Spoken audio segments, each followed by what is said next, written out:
Cet album, il aura une couleur particulière, vous l'avez défini dans votre tête et après, comment durant ces enregistrements? Il y en aura 3, des 3. albums. Ah, vous avez fait Je vous ai fort. pas dit. Si, mais je ne savais pas si vous alliez le dire face caméra. Oui, il y en aura 3. J'ai envie de présenter ce que je vais faire. Ce que j'ai envie de faire ces prochaines années. Il y a 3 projets que j'ai à cœur de chanter. Il y en a un avec un guitariste suédois qui s'appelle Mathias Vindemo. Je l'ai enregistré cet été en Suède. Celui-là, il sera plutôt mélancolique dans les couleurs. Et celui-là, c'est vraiment sous un seul micro stéréo dans son salon.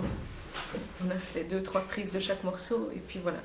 Les morceaux, on les avait même pas décidés à l'avance pour la moitié. Là, il y aura un album enregistré à Fribourg au studio de la Fonderie avec Matteo Mengoni. Avec lui, on fait aussi du tango et des choses comme ça. Donc, il sera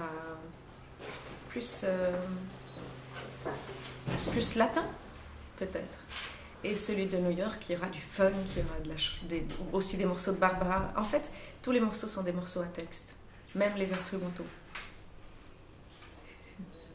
Vous avez un grand sourire, vous êtes déjà dans la perspective de comment ça va être reçu. Je me disais, je vais le laisser se débrouiller avec comment il répond à ça. Mais il n'y a aucun problème, j'écoute et je rebondis. Ah, ouais. Par contre, vous rebondissez pas trop sur la chaise, vous allez encore plus vous bloquer. Donc, vous dites, comment là, c'est un ovni que vous allez proposer aux auditeurs. Vous êtes dans l'attente de cette réaction, vous l'anticipez, vous avez un peu peur. J'ai beaucoup de peine à me représenter qu'est-ce que... Je pourrais avoir 2 théories différentes. Je pourrais vous dire ils vont dans tous les sens, ces CD. Il y a de la chanson en français, il y a en anglais, il y a en espagnol, il y a du rythme, il n'y a pas de rythme. Et puis je pourrais aussi vous dire que finalement, j'ai l'impression qu'ils ont tous la même couleur. C'est la synthèse de ce que vous êtes. C'est la synthèse de ce que je suis, de ce qu'est la vie aussi. J'ai l'impression que... Je sais pas, jusqu'à maintenant, c'était à la mode de faire des albums concept, un peu avec un style en particulier. Et puis il faudrait avoir une étiquette, et puis dire si c'est rock, si c'est ballade, si c'est jazz, et puis ça correspond pas tout à fait à la réalité pour moi. On est à la potagère, ici les étiquettes c'est sur les pots de confiture. Exactement. Hein. Et puis même, il n'y a pas seulement une seule confiture. Il y a plein d'arômes, il y a plein de saveurs différentes. Et il y a plein de textures différentes. On a de la gelée, on a de la confiture, on a même de la compote, et puis tout est quand même dans le même rayon, donc on va pas reprocher à la potagère de ne pas faire ça correctement ou de... Hein, donc avec vos 3 CD, on va glisser un pot de confiture. Ça vous fait un packaging intéressant, peut-être pas facile à mettre à l'intérieur des bacs dans les magasins, mais pourquoi pas? Justement, on discutait de ça hier avec la personne qui va faire le design de l'album, et puis on se disait qu'on voulait faire quelque chose de simple dans l'emballage, mais de complexe à l'intérieur. Et il disait que c'est ce qui semblait me correspondre, c'est que finalement, il n'y a pas besoin d'aller faire un truc grand, rond et différent. On va faire un CD qui comporte 3 CD, mais comme ce qu'on trouve.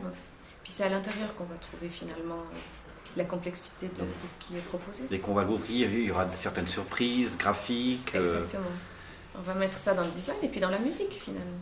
Il vous a déjà fait des propositions ou bien pour l'instant vous êtes que dans l'échange d'idées? On est dans l'échange d'idées. Oui. Et le ping-pong, ça donne quoi? Je me réjouis en fait. C'est le moment vraiment fun actuellement. Déjà là maintenant, vous me retrouvez un peu à la descente parce que c'était très très fun de faire habiter 3 projets différents comme ça, de les enregistrer, de ne pas savoir encore ce qu'ils allaient donner.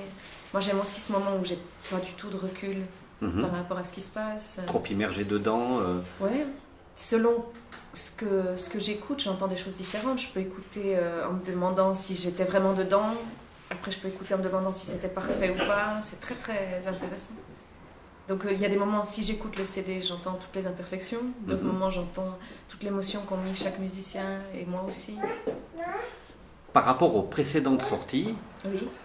Est-ce qu'il y a eu ce petit moment qu'on appelle le baby blues, le CD blues, parce que soudainement, c'est fait, c'est terminé, et c'est ça. Et on ne peut plus intervenir. J'ai déjà eu ça ces derniers jours, alors que pourtant il n'est pas fini, mais parce que l'enregistrement est fini. Puis, ça fait... Mais comme comme pour toute chose, hein, on y met plein d'énergie, puis dès que c'est fini, ça retombe. C'est pas forcément de la tristesse ou du blues, c'est juste que cette grosse énergie d'adrénaline, elle descend. Alors on la sent.